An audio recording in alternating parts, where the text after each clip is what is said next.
Hey guys, welcome to the channel. Welcome to another video. We're going to be talking about the big deal that's going on in football right now. The big news that's currently buzzing around the world of football right now regarding Raphinha. Chelsea have seemingly hijacked this big transfer story. They were constantly lingering in the background. It seemed that the deal was there for the likes of Arsenal to take advantage of and to take this deal by the horns, so to speak. But Chelsea have seemingly snuck in at the 11th hour and have seemingly taken it right out of the palm of Arsenal's hands on this after a deal was agreed yesterday. And going forward, it seems like there's going to be no issue in this deal getting across the line, done, dusted and confirmed.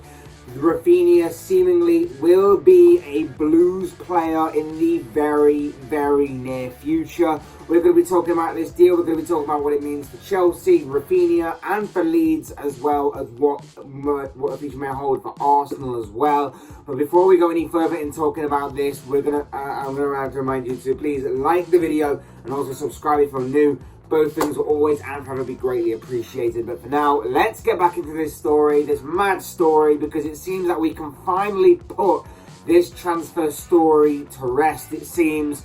Like I say, there's been a lot of talk about Raphinha in the past few weeks or so that he was going to be leaving Leeds United, and that is exactly what seems to be happening. There was a lot of interest from the likes of Tottenham, the likes of Barcelona, his preferred choice. Chelsea were always lingering in the background, but Arsenal were making all the right noises. Arsenal were making all the right inroads to pushing through this transfer, and they seemingly had the transfer there for the taking. But the Blues constantly lingering in the background. It was always said that Raphinha did always like an option to go to Stamford Bridge as a player. And that is seemingly what's happened, as the Blues have seemingly swooped in when it mattered most. They have agreed a fee with Leeds, and now all that remains is tying up the little details to make this move official. The likes of Fabrizio Romano and David Ornstein yesterday confirmed that a move was in the making for Raphinha to go to Chelsea, and in the early hours of this morning, Romano tweeted yet again on this subject.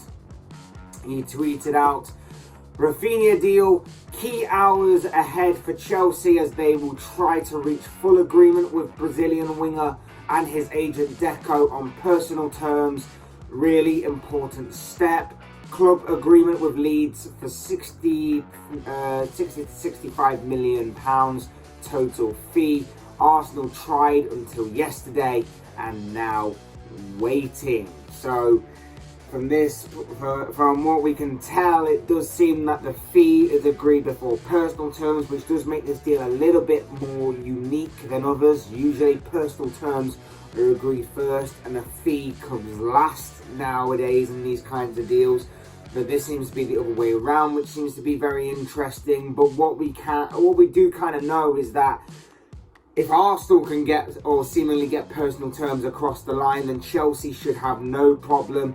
And it does seem that Chelsea would have a very confident feeling that personal terms can get over the line as well, as they wouldn't really drop this kind of news to the media should they not be confident that that can happen and face the risk of further embarrassment if they couldn't obviously get this deal across the line with that kind of thing being done. So it does seem like this has all the makings of a transfer that is ready to go, ready to be done and dusted and completed and made official. We're just waiting on official confirmation of that, and it does seem that Arsenal aren't going to try any sort of last-ditch attempt to try and persuade Raphinha otherwise to go to Arsenal. And to be fair, it is a big move by Chelsea. It is a bit of a power move as well to take him off one of your biggest rivals, to take him from under Arsenal's watch. But it really does display that Chelsea have now officially arrived in this transfer window. They have been a bit quiet in the early stages of this transfer window in recent days and in recent weeks. They have seemingly started to make a bit of noise in the incoming side of the transfer market. The outgoings have been pretty big for them. The likes of Antonio Rudiger as a major one, and obviously Romelu Lukaku, the latest to be linked to leaving, and his deal to Inter Milan is seemingly very close to being made official as well. So there's been more outgoings than there has been incomings for Chelsea, and now finally it seems that they are waking up. We know about Raphinha. We've talked about Raphinha in previous videos. We know that his preferred choice would have been Barcelona, and that deal was seemingly set to happen. The only thing that was standing in their way was Barcelona agreeing a fee with Leeds. Barcelona didn't want to pay the kind of money that the likes of Arsenal and Chelsea were willing to pay for him, due to obviously Barcelona's financial issues, and that's why them kind of Premier League teams managed to blow Barcelona out of the water in this kind of transfer story.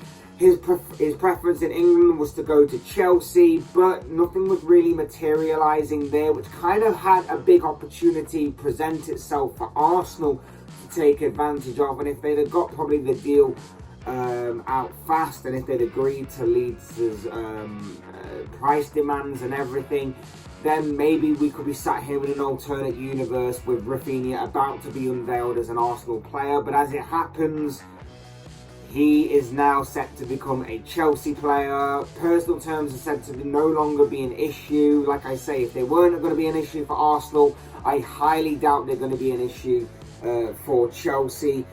Some reports today are saying that this deal is moving very fast, and that personal terms have actually already been agreed. So choose what you want to believe when it comes to that kind of scene. But what we do know is that the Blues were in need of a solid right-wing acquisition, and to be fair, you cannot get much better than Raphinha right now for that position. He was a key player for Leeds in the past couple of years since his arrival at Ellen Road in 2020. He was seen as a big fish in a small pond over there with how good he is, how head and shoulders above the rest he was. And that's no disrespect to Leeds, that's just the way that everybody saw it. Everybody saw that he was destined for a bigger move, and using Leeds as a stepping stone kind of club to get to bigger and better things, and a better team at that. He was a Premier League proven talent with a club like Leeds, so imagine what he's going to be like in a better club like Chelsea. He is full of quality, technical ability, flair and skill. He grabs big goals, will elevate his game by playing under a better manager with better players around him, and of course at a higher level, including playing in the Champions League, of course. I genuinely believe that this is a great piece of business made by Thomas Tuchel and Chelsea on this matter. For Arsenal, of course, they miss out on a top target. It's unfortunate for them, but that does happen when you're in their kind of position where you're not quite the established team that you once were. You were also trying to get back to where you want to be. They'll play it down as that they weren't really interested to try and save a little bit of face, but we all know that they were genuinely interested. We all know they put in a few bids and were in heavy discussions with Leeds for the Brazilian winger. But obviously they'll have to move on, and it will be interesting to see how they move on, and more importantly, who they move on to. Right wing does seem a position that they want to strengthen, so the question does remain for them: who do they move on to? For Leeds United, the writing had been on the wall for a while. We knew that they were going to be losing a couple of big players this summer. We know that obviously Calvin Phillips is set to be leaving them to join Man City, so that's one big player down. We knew that Raphinha had a lot of talk about him going into this summer as well. We knew that it was likely that they will be losing him as well. And so it seems that that is going to come into pass as well. This is going to be now interesting to see how they recover. It's going to be interesting to see how they use the Raphinha and Calvin Phillips money to see who they spend on to get them as replacements for them. It could be a big season for Leeds if they lose their big players like that. And it's going to be interesting to see if they can keep their heads above water for yet another year in the Premier League. But for Chelsea, like I say, this score comes down to them. This is a big piece of business by them. If rumours are to be true, then this should have no issue whatsoever in getting across the finish line and being made official. And this could be a very interesting and very exciting transfer window as far as the Blues are concerned. There are a lot of rumours that are flying around right now in regards to Chelsea and who they could bring in this summer. And they are all very intriguing names, shall we say. The Jules Koundé rumours continue to fly around. Will that deal ever eventually get over the line? Remains to be seen. But Ousmane Dembele is another one. Does this Raphinha deal now possibly hinder that one? Is this an indication that maybe Dembele is staying at Barcelona this summer? Remains to be seen. Of course, with him being a free transfer this summer, it does mean that there is a strong possibility that maybe Chelsea could sign both. But obviously we'll wait to see on that one. Raheem Sterling is another one. Imagine that, Raphinha on the right, Raheem Sterling on the left. Chelsea need to add goals in my opinion, and I think they still need to possibly add a consistent enough goal scoring striker to be a bigger threat than what they already are. But let's face it, you've got Raphinha on the right, you've got Sterling on the left. Two goal scoring wingers.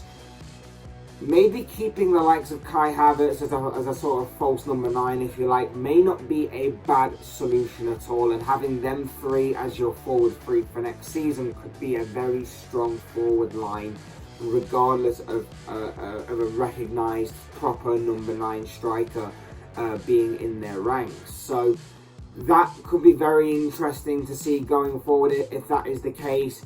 I genuinely think, though, that they need to acquire another centre-back. If Koundé is going to be one centre-back, I think they need to acquire a second one. And I think they also need to acquire a central midfielder. And like I say, if there's some money left over, or if there's some players that they're going to sell to acquire some more money, a consistent enough goal-scoring striker is definitely what I would see to be the spine of the team that Chelsea need to build for this summer if they're going to be an even more serious threat than they already are. But there are signs that Chelsea are starting to wake up in this transfer window, and Raphinha is going to be an interesting and yet exciting deal to kind of ignite that whole thing. And it really will be a big signing in my opinion, and it's interesting to see them hijack this deal. But we'll wait and see if it gets over the line. It does seem like that's going to be the case, that Raphinha will be a Chelsea player coming in the coming future. But of course, as I always say, these are just the thoughts, comments, opinions, predictions, whatever you want to call it, of this guy. I want to know what you guys think. What do you make of this big news story that Chelsea have hijacked the Raphinha deal, and it seems only a matter of time before he is unveiled as a Chelsea player? Arsenal fans, what do you make of this deal? Leeds fans, what do you make of this deal? But most of all, Chelsea fans, what do you make of this deal? What are your own thoughts, your comments, opinions, predictions, feelings, whatever you want to call it on this news story? I'd love to read them down below in the comment section for sure. It'll make it interesting reading. Otherwise, hit that like button on the way out if you enjoyed the video. Subscribe if you're new or want to see more content like this. Both things are always and forever be greatly appreciated. And as always, thank you all so much for watching and listening. I've been Fletch. This has been another Fletch Talks video, and I will see you all again soon in another video.